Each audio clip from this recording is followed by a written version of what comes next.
And so Can I jump on that point before you go to your next one? That's the whole nature of racism, what you just summarized, Dr. Watkins. That's the nature of racism. What Black people fail to understand, which is beyond my imagination and comprehension. I don't understand. I've been telling Black folk for 60 years what racism is. Racism came out of this whole concept of race. Race as a concept never existed in human behavior until about the 1500s. And it was put in place initially by Pope Innocent in 1488.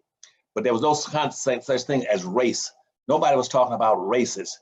They talked about tribes, they talked about nations, they talked about religious groups, but they never talked, there was no such thing as a race. Racism came out of 1480 Pope Innocent's public edict. We started talking about, about how to use slaves appropriately. And at that point, they jumped in and put Blacks in there as a race. That's where race started. Now, race went to the point up to the 1500s. Race comes from the word now is a contest. What is it? When people go to the Kentucky Derby, Dr. Watkins, what are they going to Kentucky Derby for every year? They're going there for what? To win a race. What kind of a race? A horse race. A horse race. When you go to the Daytona 500 for automobiles, what kind of race is that? It's an automobile race. Automobile race. Right. And now, there's a race. Are they going to those races for horses or for automobiles? For all the horses and the automobiles start out at the same time to demonstrate equality? Are they going there to find equality in those races? Nope. What do they expect coming out at the end of the race? They want to win. Huh? They want a winner. They want a winner, and the horses be win, show, or place. Am I right?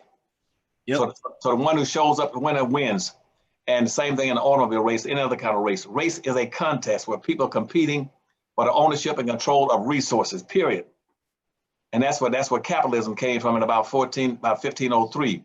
Capitalism means that's a race where people are competing to own and control the land, the tools, the resources, and use other people's labor to enrich themselves. I'm gonna say it again. That's how race was formulated. A race. Why was it called a race? Because you had 9 European nations jumped in together in the 1500s, between 1501 and about 1509.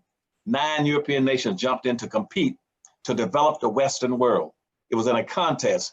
The French, the Germans, the Norwegians, the British, the Portuguese, the Spain, all of them were competing to use slaves to try to generate wealth and enrichment by going to America, South America, Latin America, and Central, and owning the land to get the land and all the resources in the land. That's why the Spanish, for instance, they shipped almost 3 million Black folk just in what you now call Central America or Mexico. Mexico then was called New Spain.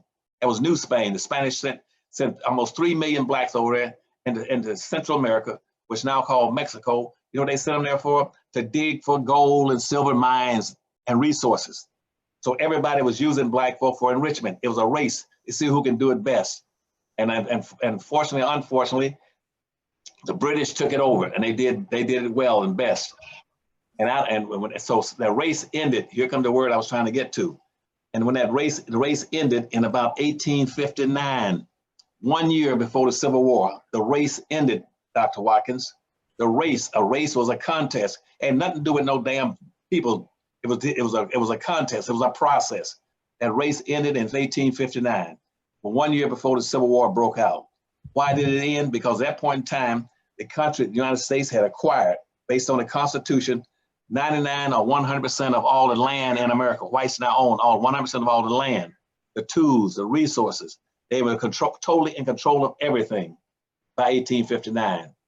They own everything. They picked up almost, at that point in time, about 2 billion acres of free land, and all the timber on that land, the gold on that land, the chrome, the bauxite, the minerals, the gold, the oil.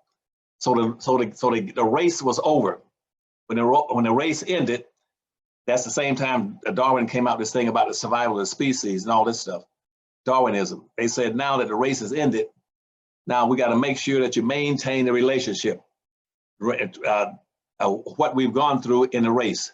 The race was to get what you just told me, to get a winner. So in 1859, that in 1859, whites in America, they call Europeans in, they owned and controlled 99% of everything. They were 50-foot giants. Now, black folk who had been the tools, the used and the fools for it, they were 1-foot midgets. So you had a 50-foot giant and a 1-foot midget. And when the race ended, black folk owned and controlled nothing, not zero. And that's so the race ended. And so what they did, then they came up with a concept that says that now the race has ended, and this thing was well thought out. Even though most of the Europeans only had the equivalent of about a 4th or 5th grade education in today's terms. They said, what we do, you take the race and end it. So they took the E off of race, which left only RAC. RAC, when the E was taken off, they took that off, and they stuck a suffix on there called ISM. ISM, so it became RAC, ISM, racism. And what did that mean? The suffix in English says, maintain the prevailing conditions. If one is a 1-foot midget and the other person in the matters now of running this country, one is a 50-foot giant and they're white Europeans, the black ones is a 1-foot midget. Maintain the prevailing conditions. That means that racism means do not let anything change between that. Don't let them change the balance. That's why when they freed blacks in 1860, they when everybody was getting resources, land, and everything, they set black folk free. They set almost 5 million black folk free to maintain the prevailing conditions. Guess what? They would not give them 40 acres and a mule and $100. You know what they gave them? Nothing, zero. They turned almost 5 million black slaves free and say, now we're setting you free, but you get no land, no tools, no resources, no horses, no animals, no food, no clothes, no organizations, no education, no weapons, nothing. Go out and root, they say called root or die, root hard or die. You got to go out there and dig for yourself and make straw and bricks without any mud. You can't do it. They knew that when they set these black folk free in 1860, in 1864, 65 after the Civil War. They knew black folk couldn't compete.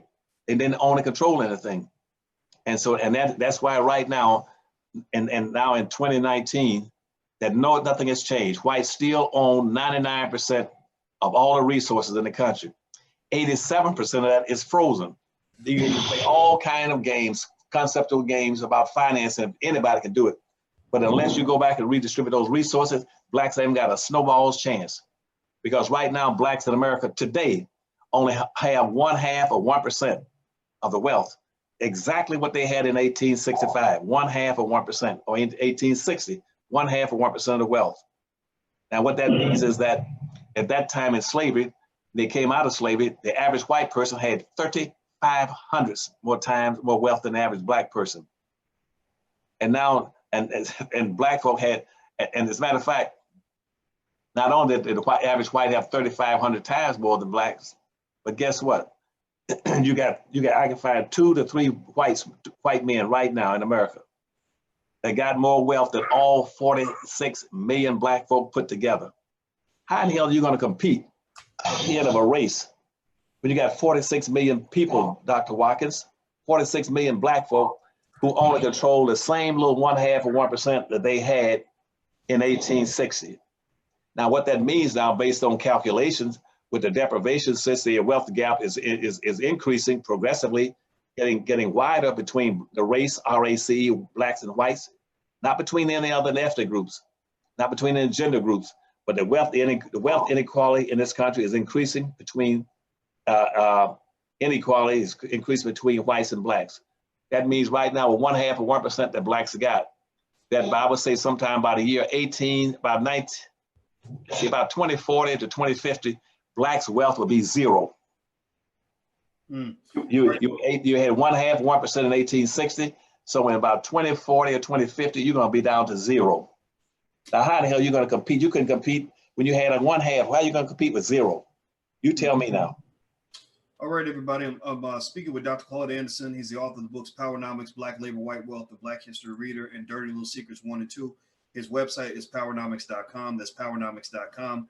And also, in case you guys don't know, Dr. Anderson and I are going to do a masterclass in the Black Business School in January. We will announce the launch of that class when the announcement's made, we're going to limit the number of people in the class because the students in this class will be able to ask Dr. Anderson questions directly and be able to speak to him directly.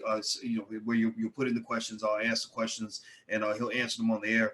You'll learn more about this. Just keep checking at drboyceseminars.com. That's drboyceseminars.com. And we also have an event coming up in New Orleans, but unfortunately that event is sold out. So New Orleans, we don't have any more ticket or any more space, but I'm going to try to do a little side event or have a live stream available for our wealth building event with Julian Gordon and attorney Nicole Compton in New Orleans. So I'll keep you guys posted.